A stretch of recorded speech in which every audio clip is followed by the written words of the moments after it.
हम प्रेयर्स के साथ शुरू करेंगे। असतो मा सद्गमय, तमसो मा ज्योतिर्गमय, मृत्योर्मा अमृतं गमय। ओम शांति शांति शांति।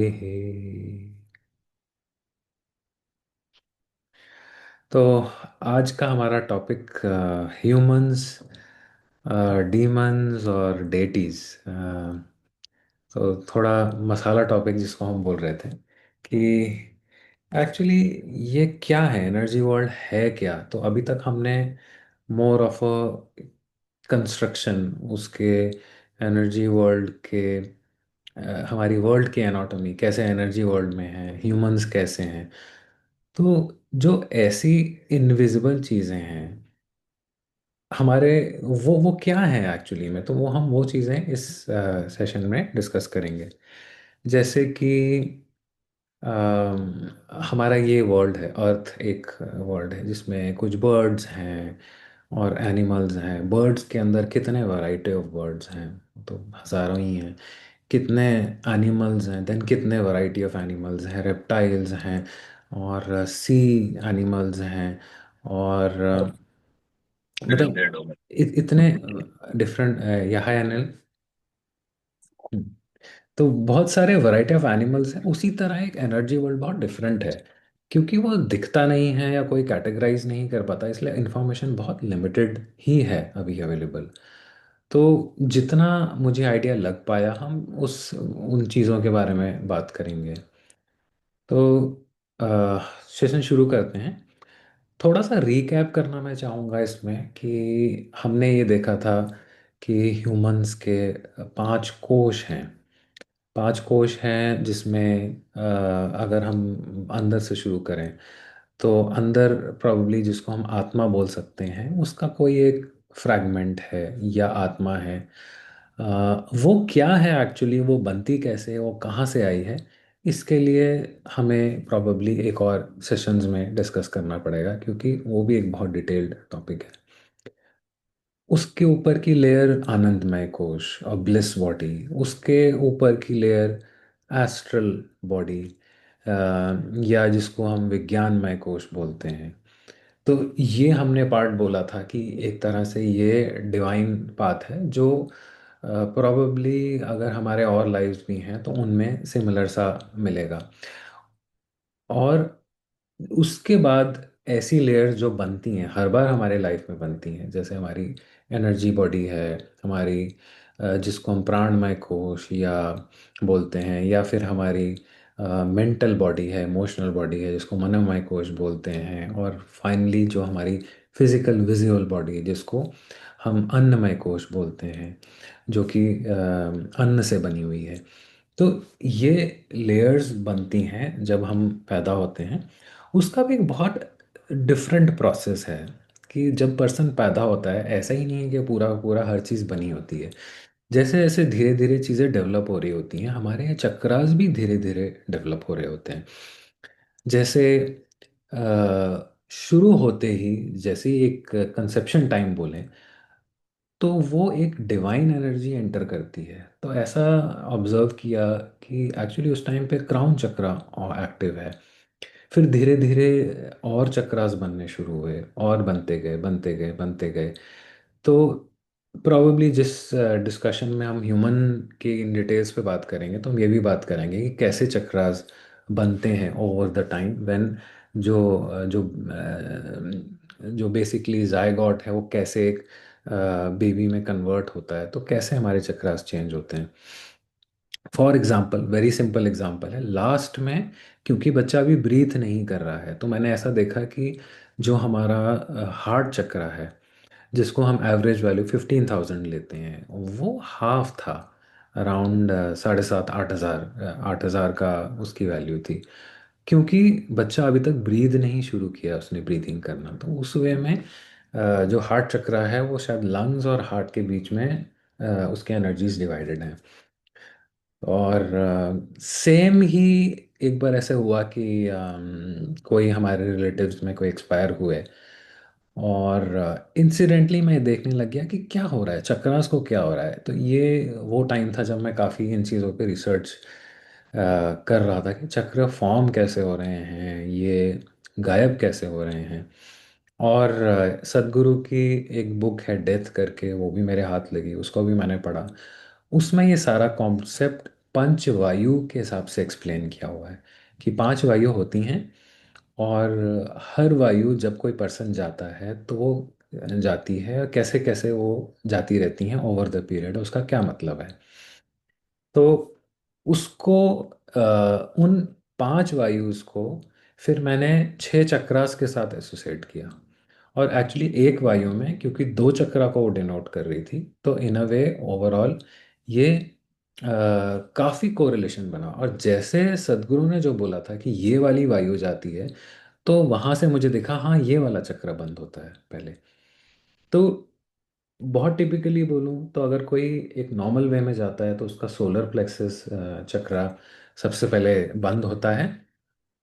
और अदरवाइज कोई जिसका मैंने देखा, प्रोबेबली वो काफ़ी डिज़ायर्स या कोई फियर के साथ गए थे, एकदम से उनको कोई प्रॉब्लम हुई थी तो तब गए थे। तो उनका मुझे ये दिखा कि सबसे पहले उनका रूट चक्रा या मूलाधार चक्रा वो बंद हुआ। बेसिकली उसकी वैल्यू ज़ीरो हो जाती है। तो यहाँ से ये पता लगा कि एक्चुअली में चक्रास इज नॉट नेसेसरली वो सेम प्रोसेस फॉलो करते हैं, बट वो एक डिफरेंट वे में भी जा सकते हैं बेस्ड ऑन दी कंडीशन जैसे पर्सन जाता है। अब इसी को हम और एक्सटेंड करें आगे कि हमारी बॉडी, फिजिकल बॉडी, हमारी जो मेंटल बॉडी या मनोमय कोश है, या हमारी एनर्जी बॉडीज, ये तो इस लाइफ के लिए फॉर्म हुई थी।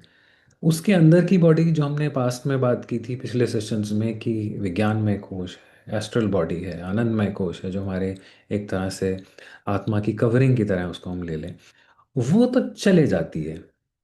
तो जब जब टिपिकली हम कॉमन लैंग्वेज में बात करते हैं कि यार वो एक आत्मा घूम रही थी वहाँ पे, कोई पर्सन चला गया, उसकी आत्मा घूम रही थी, वो या उसकी स्पिरिट है वहाँ पे, वो एक्चुअली में उसका क्या मतलब है, उसका मीनिंग क्या है जब हम एनर्जी वर्ल्ड में बात करते हैं।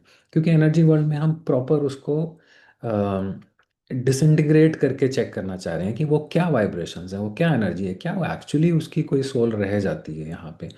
बट एटलीस्ट अभी तक मेरे एक्सपीरियंस में मुझे ये दिखा कि जब भी सोल को या जब भी एंड टाइम आता है उसको जाना होता है, तो हमारी astral body as a covering या एज अ ट्रांसपोर्ट काम करती है, वो उसको ले जाती है। क्यों? क्योंकि और लाइफ्स होनी है, हमें ये भी पता है कि हमारी एस्ट्रल बॉडी में हमारे सारे कर्मा स्टोर्ड हैं, तो वो भी तो जाने हैं, मतलब वो सारा डेटाबेस उसके अंदर है, तो वो रुक नहीं सकता, इट हैज़ टू गो। तो बाकी की तीन बॉडी का क्या जो बच गई? अन्नमय कोश, द फिजिकल बॉडी तो खत्म हो गई, वो तो कॉन्स्टेंटली डिग्रेड होती जाएगी। अब उसको चाहे आप एज वन रिचुअल उसको बर्न कर लें या उसको बरी कर लें, तो उसका काम तो खत्म हो गया, वो हट गई। अब बच गई हमारी प्राणमय कोश और मनोमय कोश। तो जो पर्सन काफ़ी ज़्यादा इमोशनली इन्वॉल्व होते हैं, तो वो एनर्जीज की तरह वो बॉडी के वो वाले चक्रास रुक जाते हैं, वो प्रॉब्ली पूरी तरह डिसॉल्व नहीं हो पाते। इसका मतलब ये है कि जो वो पर्सन के एक particular desires, wishes, which can also be trauma, या any any very strong emotion, जिस चक्रा से एसोसिएटेड होगा, तो वो इमोशन और वो चक्रा दोनों वहाँ पे रुक जाएंगे, दे वोंट डिसॉल्व। और दे, क्योंकि वो एनर्जी इतनी हाई होती है, वो रुक जाते हैं।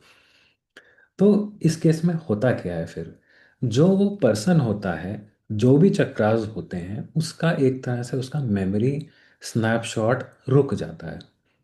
और अब ये क्या रुक जाता है, ये बेस्ड ऑन वो कितना स्ट्रांग है, वो किस इमोशंस में है, वो ही है एक्चुअली जो एक जिसको हम घोस्ट या भूत की तरह मैनिफेस्ट करता हुआ देखते हैं।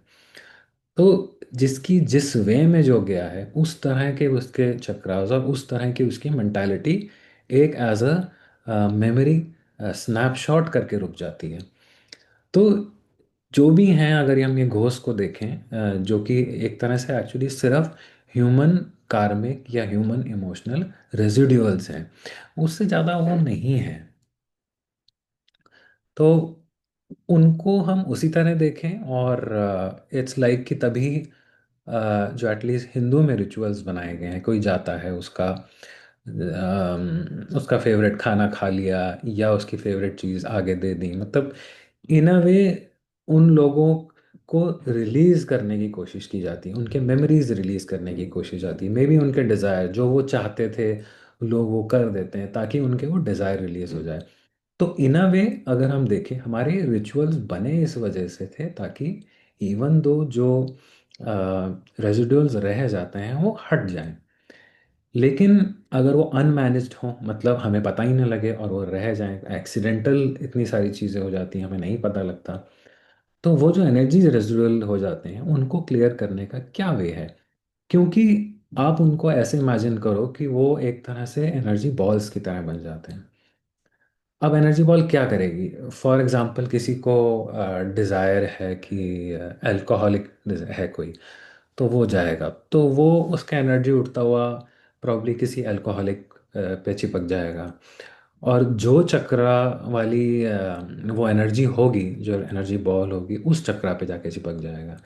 या किसी को बहुत ही ज़्यादा कोई गया, उसको बच्चा बच्चा नहीं हुआ था, बहुत ज़्यादा बच्चों का एक तरह से उसको मोह था उस पे, तो वो जाके शायद किसी मदर जिसके बच्चा हुआ है वहाँ चले जाएगा या बच्चे पे चला जाएगा। तो इन अ वे इस तरह के एनर्जी फॉर्म्स हैं जो आके हमें चिपक जाते हैं।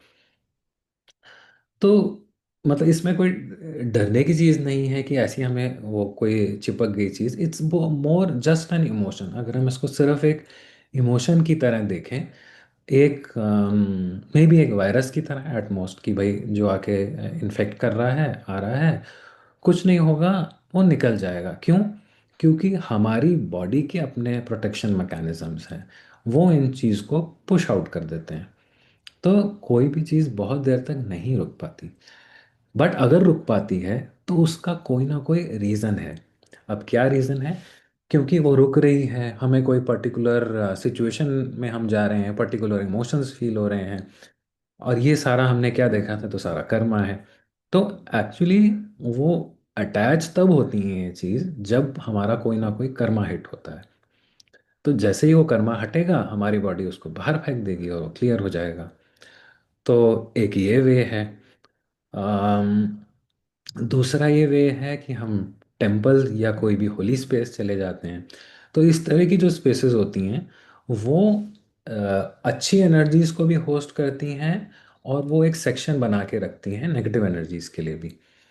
तो पॉजिटिव एनर्जीज तो वहाँ उस टेम्पल के डेटीज हो गए, नेगेटिव सेक्शन जो हो गया, अगर कोई वहाँ पे जाएगा वो अपने आप ही एनर्जी पुश आउट होके वहाँ चले जाती है उन टेम्पल्स में, साइड में जो भी एक प्लेस बनाया होगा उन्होंने। और वो ताकि और लोगों को परेशान ना करें वो वहाँ पे रहती हैं, और प्रॉब्ली वहाँ टेम्पल की एनर्जी से उनको वो एनर्जाइज भी होती रहती हैं, तो उनका वैसे चलता रहता है। तो अब वो जो छूट गया वो क्या है एक्चुअली? तो हम ऐसे देखें तो किसी के इमोशंस थे, वो एक्चुअली में कर्मा था। अब वो रिलीज होगा कैसे? वो तो फंस गया। तो एक और बड़ा इंटरेस्टिंग वे जो हमारे मैं बोलूँ साइंस में बनाया गया है, एस्ट्रोलॉजी में, जिसको पितृदोष कहते हैं। तो एक्चुअली इस तरह की एनर्जीज जब रह जाती हैं, वो अपने लीनिएज में कनेक्ट कर सकती हैं। तो एक तरह से मान लो वो फंसी हुई हैं, उनका जो भी है मेंटल स्नैपशॉट फंसा हुआ है, और वो कर रही है भाई हमें हमें हमें हमें रिलीज होना है, हमें निकालो, मतलब हमारा कर्मा जो है फंसा हुआ है अननेसेसरी, उसको रिलीज करो। तो वो एक तरह से पितृदोष की तरह जो मुझे दिखा कि कुंडली में आ जाता है। इसका मतलब है कि कोई कहीं पे कोई एनर्जी है जो रिलीज होना चाहती है आपके लिनियज में। तो उसके लिए तो पूजा दिखाई हुई है, हमारी स्टैंडर्ड पूजा बनी हुई है, आप पूजा करेंगे वो रिलीज हो जाएंगी। कई बार कई सारी होती हैं, तो उसमें हो सकता है हमें एक से ज़्यादा बार भी पूजा कराना पड़े, ये भी हो सकता है। और कई बार ये भी देखा गया कि आपके रिलेटिव्स में जो आपकी बर्थ के बाद गए हैं, तो वो भी हो सकता है एज एन एनर्जी हो, मतलब उनके इमोशंस कुछ बचे हुए हों, तो उनको रिलीज करने के लिए प्रॉब्ली एक जनरली ही आप जो श्राद्ध का टाइम है उसमें उनको याद कर लीजिए, किसी को खाना खिला दीजिए।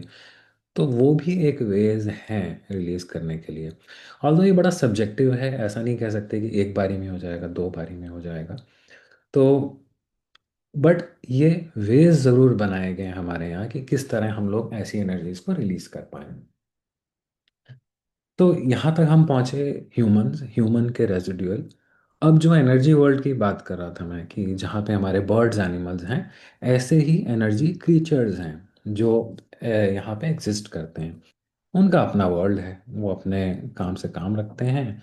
अब इंसिडेंटली ह्यूमन तो सब जगह पहुंच गए हैं, सारे जंगल कट गए हैं, हो सकता है वो जंगलों वगैरह में रहते हैं, और यहाँ पे हम जगह जगह घर बनाने लग गए हैं अपने। तो उस वे में क्या है कि हम उनके टेरिटरी में घुसना शुरू हो गए हैं। टेरिटरी में घुसना शुरू हो गए हैं तो कई बार वो परेशान हो जाते हैं। परेशान हो जाते हैं तो कई बार वो घरों पे, घरों को हॉन्ट कह सकते हो, हॉन्ट करते हैं। तो ये जो क्रीचर्स हैं, अगर हम इनको नेगेटिव फ्रीक्वेंसी का लें तो हम इनको जो कॉमन वेस्टर्न वर्ड है उसको हम डीमंस बुला सकते हैं। डीमन थोड़ा सा स्ट्रॉन्ग वर्ड है एक्चुअली, क्योंकि मीडिया ने उसको बहुत ज़्यादा ग्लोरीफाई किया हुआ है नेगेटिव वर्ड्स में जहाँ प्रॉब्लम हो रही है। बट हाँ, उस वे में loosely these can be called some negative energy creatures. Typically जो बहुत पब्लिक प्लेसेस हैं वहाँ पे आपको ऐसे मिल जाएंगे। तभी इसीलिए आप नोटिस करोगे अगर आप शॉपिंग मॉल्स में जाते हो बड़े बड़े, तो जितना आप चले हो नहीं चले होते आप उतना लेकिन थक जाते हो।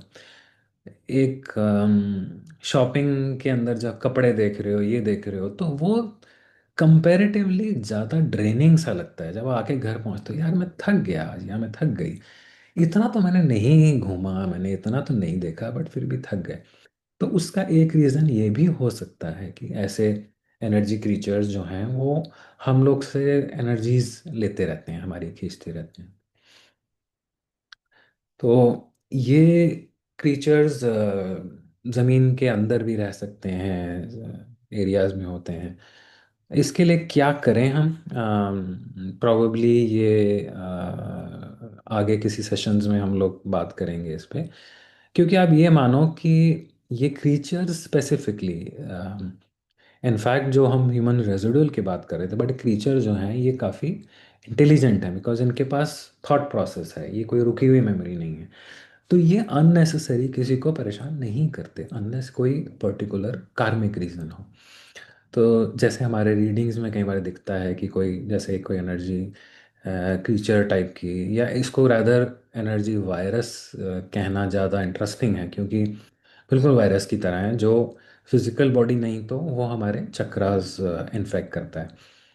तो जब भी देखा है तो कोई ना कोई कार्मिक रीज़न था। तो जब भी हम ऐसे एनर्जीज को क्लियर करने में काम करें तो टिपिकली उनको बता दें कि भाई या तो वो डेटी से एसोसिएट होगा कर्मा, जैसे अगर हनुमान जी से हो तो उनको बोला प्लीज़ हनुमान जी टेम्पल चले जाइए। या टिपिकली डोनेशन से होगा कि आप कुछ डोनेट कर दीजिए, या अपनी फूड डोनेट करना, अपनी कोई फेवरेट चीज़ डोनेट करना, या अपना कोई बिहेवियरल चेंज करना। प्रॉब्ली आप बहुत ज़्यादा नेगेटिव थॉट्स में घूम रहे हैं और इसकी वजह से वो ज़्यादा और बढ़े जा रही हैं। तो एक लाइफ में पॉजिटिविटी लाना। तो ये सारी चीज़ें एक तरह से इसकी एक सॉफ्ट रेमेडीज की तरह हैं। क्योंकि अल्टीमेटली अगर हमारे हमें कोई प्रॉब्लम हो रही है, वो है तो हमारा ही करना। किसी ना किसी लाइफ में कहीं ना कहीं हमने कोई तो रायता फैलाया है। तो वो उसका रिजल्ट है। अम, आप जैसे पॉजिटिव रहेंगे, पॉजिटिव अपनी वाइब्रेशंस रखेंगे, तो ये चीज़ें धीरे धीरे हटती जाती हैं। आपका कर्मा जल्दी हटेगा तो ये जल्दी हट जाएंगे। तो दी ये एक सिंपल वे है चीज़ें हटाने का। अब हम आते हैं डेटीज पे। डेटीज, हमें बचपन से हमने स्टोरी सुनी, शिव जी ये थे, दुर्गा माँ ऐसी थी, पार्वती माँ ये करती हैं, सरस्वती माँ ये करती हैं। तो डेटीज को अगर हम समझना चाहें, ऑफ कोर्स काफ़ी लोग ये कहते हैं हम उन पे विश्वास नहीं करते, भगवान होते हैं नहीं होते हमें नहीं पता, ऐसा कभी हुआ कि नहीं हुआ। तो उस पे प्रॉब्ली अभी डिस्कस ना करें इज़ ओके, बिकॉज हम इसको प्योरली एनर्जी फॉर्म्स में देख रहे हैं। तो हम इसको ये मानते हैं कि डेटीज भी एनर्जी फॉर्म्स हैं, लेकिन वो सिंगल नहीं हैं। अब पूरे इंडिया में अगर 1 लाख मान लो कि दुर्गा माँ के टेम्पल्स हैं, या वो तो बहुत कम, मतलब कई लाखों में हैं। तो ऐसा क्या है कि अगर दुर्गा माँ एक होती तो एक ही टेम्पल में होती, तो बाकी टेम्पल्स जो हैं वो तो रेलेवेंट ही नहीं रहे। तो एक्चुअली ये एक तरह से हायरार्किकल एनर्जी फॉर्म्स होते हैं डीटीज। अगर मैं इसको, क्योंकि हम लोग कॉरपोरेट से रिलेट करते हैं, तो अगर हम मैं उससे रिलेट करूं तो मान लो जैसे एक कोई भी कंपनी, माइक्रोसॉफ्ट ले लेते हैं। तो Microsoft is equivalent to maybe any deity like Shiv ji. तो शिव जी एंड माइक्रोसॉफ्ट, अगर हम एनालॉजी देखें, कोई पर्सन जितने भी एम्प्लॉय हैं उसके, वो सारे माइक्रोसॉफ्ट एम्प्लॉयज़ हैं। तो जो शिव जी के एम्प्लॉयज़ या अदर एनर्जीज हैं वो हायरार्की की तरह हैं। तो हर एनर्जी जो है वो शिव जी है। तो उस केस में हम उसको कैसे समझें कि प्रोबेबली एक मेन शिव जी एनर्जी हैं जो कि शायद प्रॉपरली पूरे यूनिवर्स में स्पैन करती हैं।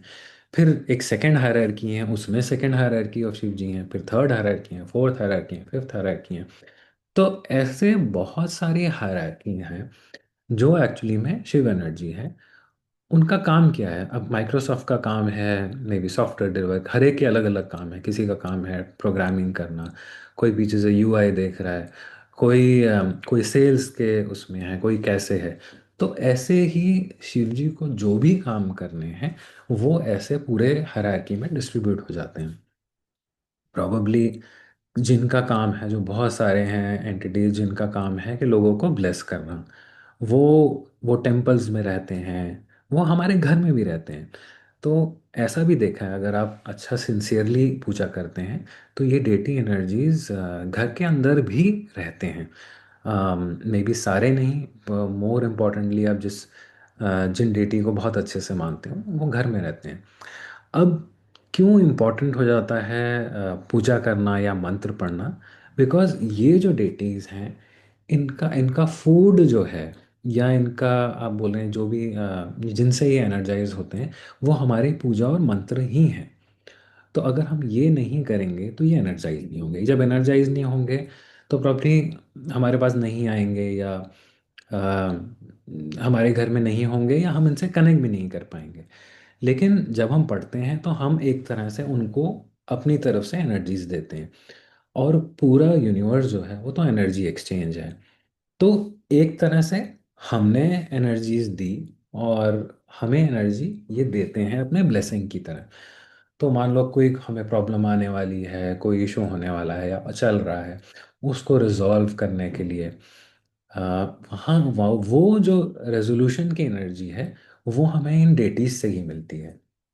तो ये पूरा डेटी नेटवर्क जो है वो एक तरह से पूरा कनेक्टेड है, वेल कनेक्टेड है। तो ऐसा नहीं है कि जो स्मॉलर एनर्जीज हैं उनको कोई आइडिया ही नहीं है, वो बड़ी एनर्जीज अलग चलती हैं अपने में, ऐसा नहीं है। ये पूरा का पूरा सारा कनेक्टेड डेटी नेटवर्क है। हो सकता है आपके घर में अगर आप पूजा करते हैं तो ऑलरेडी डेटीज बैठे हुए हों जो आपको ऑब्जर्व करते हैं, आपको ब्लेस करते रहते हैं। तो एक तरह से ये एनर्जी एक्सचेंज ही आप मान लो कि जैसे बड़ा इंटरेस्टिंग था, किसी ने मेरे से पूछा कि मैं एक आरती कर रही थी और मुझे लगा मैं तो उसमें सिर्फ बढ़ाई ही करे जा रही हूँ, डेटी की, तो मुझे बड़ा ऑड लगा कि डेटीज के लिए हमें क्या उनकी बड़ाई करते रहनी है तब वो हमारी हेल्प करते हैं। मैंने कहा नहीं, आप ऐसा मत देखो। आपको किसी को एक तरह से आपने ना ये पॉजिटिव वाइब्रेशन छोड़नी है। तो Karma is nothing but vibration. तो आप जैसी वाइब्रेशन छोड़ोगे आपको यूनिवर्स वैसी वाइब्रेशन देगा। तो इन अ वे, जब आप अच्छी वाइब्रेशंस दे रहे हो तो आपको यूनिवर्स अच्छी वाइब्रेशंस ही वापस देगा। तो इन अ वे, जब हम ये आरती कर रहे हैं या हम जो मंत्र पढ़ रहे हैं उनके लिए पढ़ रहे हैं, तो हमें पॉजिटिव वर्ड यूज़ करने हैं, तो उसमें पॉजिटिव वर्ड्स हैं। और जब हम बोल रहे हैं, जिस तरह के डेटी की हम आरती कर रहे हैं, पूजा कर रहे हैं, वो हमें उस तरह की एनर्जी हम रेडिएट करते हैं, और उस तरह की हमें ब्लेसिंग्स आती हैं वापस। या हम जैसे पूजा या मंत्र पढ़ते हैं, उसका रिस्पेक्टिव जो अच्छा कर्मा है वो हमारे पास वापस आता है। तो उसी तरह हमारा जो गड़बड़ कर्मा है वो ट्रांसम्यूट होने में भी हेल्प होगा, इवन उसको रिलीज करने में भी हेल्प होगा, उसको काउंटर करने में भी हेल्प होगी। तो इसीलिए टिपिकली ये चीज़ें अच्छी मानी जाती हैं, एटलीस्ट हमारे रिचुअल्स के थ्रू। तो तो इन ऑल, हमने ह्यूमंस की बात की, हमने क्रीचर्स की बात की, जो कि ह्यूमन रेजिडुअल क्या होते हैं, कैसे हमारे बेसिकली मेमोरी या रेजिडुअल्स रह जाते हैं, कैसे क्रीचर्स अलग होते हैं, फिर डेटीज होते हैं। इसके अलावा भी अलग वर्ल्ड है। जैसे आप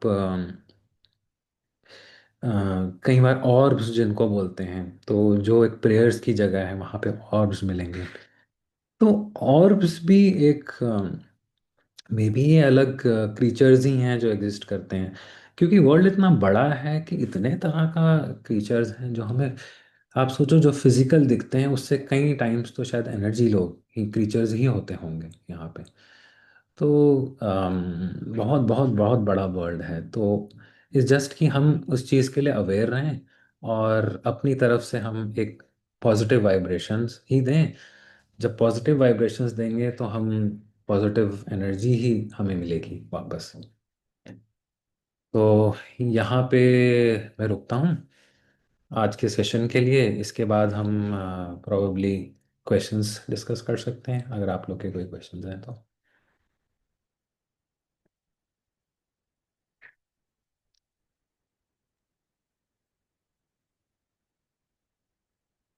क्वेश्चन।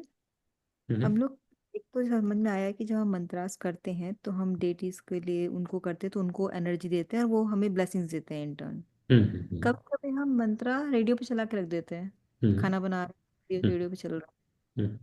उसके साथ अगर हम नहीं गा रहे हैं तो क्या इम्पैक्ट होता है, उसके साथ हम खुद भी गा रहे हैं तो क्या इम्पैक्ट होता है? Is it hmm. Useful even to just run the mantra on radio and do cooking? हाँ, ये बहुत अच्छा क्वेश्चन है। कि अब हम इसको देखें कि अगर हमने उसको प्ले कर दिया, मान लो क्या हुआ। तो जो मंत्रा है वो एक तरह की एनर्जी प्रोड्यूस कर रहा है। तो उससे क्या है, सराउंडिंग्स में एक तरह की पॉजिटिविटी आ रही है। वो तो अच्छी बात है। तो आपके सराउंडिंग्स को वो क्लियर कर रही है। ठीक है। मे भी आप उसको सुन लेते हो, थोड़ा बहुत, थोड़े बहुत वाइब्रेशंस आपसे भी मिलने लगते हैं। बट हमने हम एक्चुअली में कर क्यों रहे हैं वो, हमें अपने, अगर हम अपना बेनिफिट मोस्टली देख रहे होते हैं, तो वो तो हमें खुद पॉजिटिव एनर्जी स्प्रेड करनी होगी ना। तो उस केस में एनी टाइम अगर हम खुद बोलते हैं, तो हमारे बोलते ही वो वाइब्रेशंस हमारे से निकलने लगते हैं, मतलब वो हमारा कर्मा है एक्चुअली। वो हमारा कर्मा है, तो इसका मतलब वो हमारे ही कार्मिक शरीर में ऐड होगा। तो अगर हमारी, एज अ ह्यूमन, अगर हमें एक स्पिरिचुअली प्रोग्रेस करनी है, तब वो वहाँ पे हेल्प करेगा हमें, क्योंकि वो हमारे एनर्जी बॉडी या हमारी वाइब्रेशन बॉडी के साथ अटैच हो जाएगा। तो इसीलिए टिपिकली कहा जाता है, अगर आप अपनी पूजा करते हैं, आपके कितने भी लाइफ्स हैं वो आपकी मतलब वेस्ट नहीं जाती है, वो एक्चुअली कैरी फॉरवर्ड होती है। और इंटरेस्टिंगली एक पॉइंट ये है कि जो एनर्जी वर्ल्ड के ये जो ऑर्गेनिजम्स हैं, चाहे हम नेगेटिव वाले देखें जिसको हम एनर्जी क्रीचर्स बोल रहे थे, या हम डेटीज देखें, ये हमें थ्रू आउट दी ओवरऑल कार्मिक लाइफ पहचान जाते हैं। इनका कनेक्ट ऐसा है। तो मान लो आपने किसी टेम्पल की बहुत अच्छे से प्रेयर की हो, या आप कभी बहुत बार वहाँ पे गए हो, तो अगर आप वहाँ पे जाओगे तो वहाँ का टेम्पल आपको पहचान लेगा कि आप वहाँ पे प्रॉब्ली रहे होगे, मे बी एक लाइफ में आप वहाँ के पंडित भी रहे हो, आपने वहाँ पे काम किया हो, उसको बिल्ड करने में हेल्प की हो, या किसी वे में भी आप वहाँ पे आपने हेल्प की हो, वो आपको पहचान जाता है, और वहाँ पे जाने में आपको अच्छे ब्लेसिंग्स मिलते हैं। तो आपका क्वेश्चन कि चलाने में और बोलने में फ़र्क तो है, नो डाउट। तो आपको ज़्यादा इफेक्टिव चाहिए तो आपको बोलना ही पड़ेगा उसको। ये बोलने से you are earning merit further for yourself. हाँ, चलाने से ऐसा नहीं है ज़ीरो है, बट उसकी वो कम हो जाएगा उतना फिर। इंटेंसिटी बढ़ जाएगी।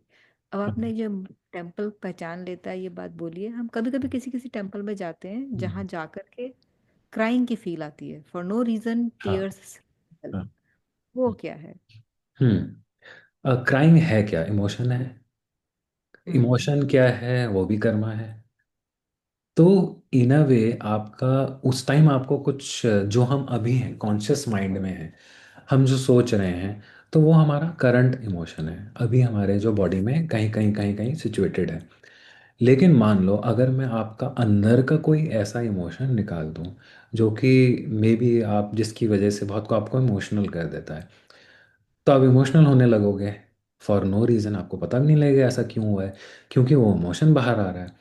तो एक्चुअली जब हम इन टेम्पल्स में जाते हैं तो इनकी हाई एनर्जी हमारे एनर्जी बॉडी को अच्छे से सफाई करने लगती है। आप मान लो ये टेम्पल्स हमारे, या एनी होली प्लेसेस जहाँ पे अच्छी पॉजिटिव एनर्जीज हैं, वो हमारी एनर्जी बॉडी की सफाई कर रही होती है, हमारे कर्मास की सफाई कर रही होती है।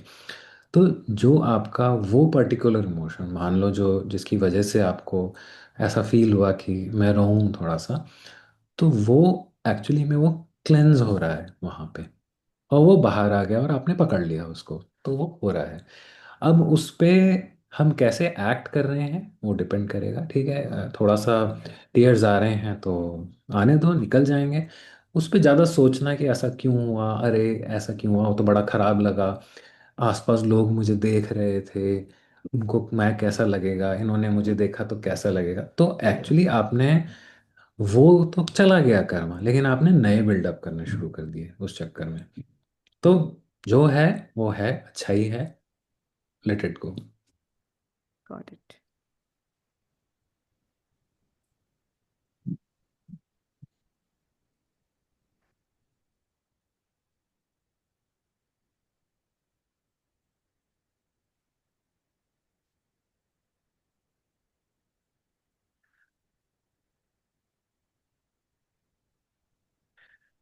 So I have a question.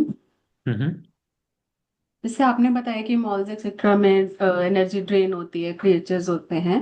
So hmm. How a normal person can protect themselves from draining out in malls? Hmm. ये बड़ा अच्छा क्वेश्चन है। बहुत शुरू शुरू में जब मुझे पता लगा कि ऐसा कुछ होता है, एग्जिस्ट करता है, तो मैंने भी सोचा मैं क्या करूं। तो मैं जब भी मैंने खुद अपने आप को नोटिस किया, मॉल में गया और टिपिकली शॉप में जाता था, पता है हम थक जाते हैं उसमें, तो इंसिडेंटली वहाँ हल्के से मेरे सेंसेस जैसे ऑन होने शुरू हो जाते हैं कि आपको कुछ फील लगने लगता है कुछ ठीक नहीं है, कुछ ठीक नहीं है आसपास। तो फिर मुझे लगा मे बी ऐसे एनर्जीज हैं जो आपकी एनर्जी खींचने की कोशिश कर रही हैं आसपास से, तो let me create a wall around me. अब ये सारा एनर्जी वर्ल्ड है वो आपके फोकस से ही चलता है। आप जाने वाले हो, एंटर करने वाले हो, आप इमेजिन करो कि आपका ऑरा जो है वो टाइट होता जा रहा है, टाइट होता जा रहा है। आपको नहीं इमोशनली इफेक्ट होना है। कोई भी चीज़ ऐसे, कोई भी बाहर की चीज़ हो, चाहे वो ह्यूमन फॉर्म में हो, चाहे वो इनविजिबल फॉर्म में हो, चाहे वो किसी भी फॉर्म में हो, वो आपको इम्पैक्ट ना करे। किस वे में ना करे? एक तरह से आप अपने आसपास एक आपके जैसे वॉल क्रिएट हो गई हो। एक एग्जांपल मैं दूंगा। जो हीलर है बहुत अच्छा, जेफरी एलन करके, जिसके कोर्सेज माइंड वैली में होते हैं। तो उसने मुझे जो मेथड मैंने वहाँ देखा, उसने जो बताया था, उसने बोला एक एक रोज़ इमेजिन करो आगे, ऐसे ऐसे आपने रोज़ इमेजिन कर लिया, इसको बोलेंगे हम परमिशन रोज़। परमिशन रोज़, आप ये इमेजिन कर लो कि ये आपके ऐसे पूरे आसपास आसपास खूब सारे रोज़ इकट्ठे हो गए हैं, ये परमिशन रोज़ है। उनको बोलो मेरी परमिशंस के बिना कोई एनर्जी जो नेगेटिव एनर्जी है वो एंटर नहीं करेगी। सो इस लाइक परमिशन रोज को बोला कि all energies which are good for me can only enter, and all energies which are not good for me can not enter this circle, ऐसे करके बना लिया ना। ये जस्ट एक एग्जांपल है। जो भी आपको बेटर वे लगता है आप वो वे में कर सकते हो। मान लो अगर आपको फायर देख के मज़ा आएगा, तो इमेजिन करो कि जैसे आपके आसपास पूरी एक ऐसी फायर्स चल रही हैं, आप उसको बोलो ये फायर के थ्रू कोई भी नेगेटिव एनर्जी मेरे पास नहीं आ सकती, ओनली पॉजिटिव ही पॉजिटिव जाएगी। तो ये इस तरह के वेज अगर हम करें, देन इट इज़ पॉसिबल कि वो हमें प्रोटेक्टेड रखें। ऑफ कोर्स ये ऐसा नहीं है कि ये फूल प्रूफ है, 100% होगा। मे बी एक्स इंटेंसिटी की एनर्जीज को ये रोक देगा, या मैं इम्पैक्ट अगर मेरे ऊपर 10 होता था तो वो 8 हो जाएगा, 7 हो जाएगा, इस वे में वो इम्पैक्ट कम हो जाएगा। तो इस वे में हम इस पर डील कर सकते हैं इस वाले।